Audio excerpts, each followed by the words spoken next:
یہ ایک ایسی عورت کی سچی کہانی ہے جو قبر کھود کر بڑی بے رحمی سے مردوں کو باہر نکال لیتی تھی۔ آخر وہ مردوں کو نکال کر ان کے ساتھ کیا کرتی تھی؟ کیا وہ مردوں کا گوشت اپنے بچوں کو کھلاتی تھی یا کوئی اور ہی معاملہ تھا؟ آج کا یہ سچا واقعہ سن کر آپ کا دل پھٹ جائے گا۔ اس واقعے سے عبرت حاصل کیجیے گا۔ ایک عورت قبر سے مردے کو باہر نکال رہی تھی کہ اس قبرستان سے ایک شخص کا گزر ہوا۔ اس شخص نے عورت کو مردے کو باہر نکالتے ہوئے دیکھ لیا، جو بڑی بے دردی سے مردے کو باہر نکال رہی تھی، تو اس گزرنے والے شخص نے پوچھ ہی لیا، اے ظالم عورت، اے پتھر دل عورت، تو مردے کے ساتھ اس طرح کا سلوک کیوں کر رہی ہے؟ یوں مردے کو بڑی بے دردی سے باہر کیوں نکال رہی ہے؟ آخر تو مردے کے ساتھ کیا کرنا چاہتی ہے؟ تو اس عورت نے کہا، میں مردے کی زبان کاٹنا چاہتی ہوں، اور میں اس مردے کے پیر کاٹنا چاہتی ہوں، تبھی میرے دل کو سکون آئے گا۔ اس شخص نے کہا، اے ظالم عورت، مردوں کے ساتھ بھی کوئی اس طرح کا سلوک کرتا ہے؟ تو کس طرح کی ظالم عورت ہے؟ کیا تو انسان نہیں ہے؟ کل تجھے بھی مرنا ہے، اور تجھ پر اللہ کا دردناک عذاب نازل ہوگا۔ تو اس نے کہا، میں ظالم نہیں ہوں، مظلوم ہوں، میری فریاد کو سنو، میری درد بھری کہانی سنو، پہلے میری حقیقت کو جان لو، پھر انصاف کر لینا کہ کون ظالم ہے اور کون مظلوم۔ اس شخص نے کہا، پھر مجھے اپنی کہانی سے آگاہ کرو، اپنی حقیقت بتاؤ، آخر یہ مردہ کون ہے؟ تیرے رشتہ داروں میں سے ہے یا غیروں میں سے ہے؟ پھر اس عورت نے اپنا درد بھرا واقعہ سنایا، اور اس مردے کی عبرتناک موت کیسے ہوئی بتائے۔ اس عورت نے کہا، یہ جو مردہ ہے، جس کو میں بڑی ہی بے دردی سے قبر سے باہر نکال رہی ہوں اور اس کے ساتھ کچھ کرنا چاہتی ہوں، یہ میرا دیور ہے، یہ میرے شوہر کا بھائی ہے۔ یہ دو بھائی تھے۔ جب یہ چھوٹے بچے تھے تو ان کے باپ کے پاس بہت سارا سونا تھا، بہت سارا خزانہ تھا۔ ان کے باپ کو سخت بیماری ہو گئی اور موت کا وقت قریب آ گیا۔ ان کے باپ نے سوچا کہ میرے بچے تو ابھی چھوٹے ہیں، اور میں یہ خزانہ اتنا سارا سونا کس کے سپرد کر کے جاؤں؟ پھر اس نے سوچا کہ میں اسے اللہ کے سپرد کر کے اپنے گھر کے صحن میں ہی دفن کر دیتا ہوں۔ اس دور کے جو صاحب ایمان لوگ ہوا کرتے تھے، وہ اپنے مال کو سبسکرائب اللہ کے سپرد کر دیتے تھے۔ اب اس شخص نے بھی کہا، اے اللہ، میں یہ خزانہ تیرے سپرد کرتا ہوں۔ جب میرے چھوٹے چھوٹے بچے جوان ہو جائیں تو یہ خزانہ میرے بچوں تک پہنچا دینا، میرے بچوں کے حوالے کر دینا۔ اس کے بعد ان کے باپ کا انتقال ہو گیا، اور یہ دونوں بھائی بچپن میں ہی یتیم ہو گئے۔ انہوں نے بچپن ساتھ گزارا، سارا دن محنت مزدوری کرتے، اور یوں وقت گزرتا گیا، اور دونوں بھائی جوان ہو گئے۔ ایک دن دونوں بھائی کام کی غرض سے اپنے صحن کی کھدائی کرنے لگے۔ مٹی کی کھدائی کے دوران ان کو وہی خزانہ ملا جو ان کے باپ نے اللہ کے حوالے کیا تھا، اور خزانے کے اندر سے ایک چٹھی ملی۔ اسے پڑھنے کے بعد انہیں پورا یقین ہو گیا کہ یہ تو ہمارا ہی خزانہ ہے، جو ہمارے باپ نے مٹی کے اندر دفن کیا تھا۔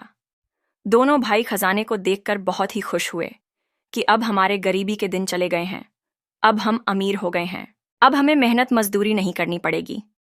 اللہ نے ہم پر کرم کر دیا ہے، اور ہمارے مال کی حفاظت کی، اور ہمارا مال ہم تک پہنچا دیا۔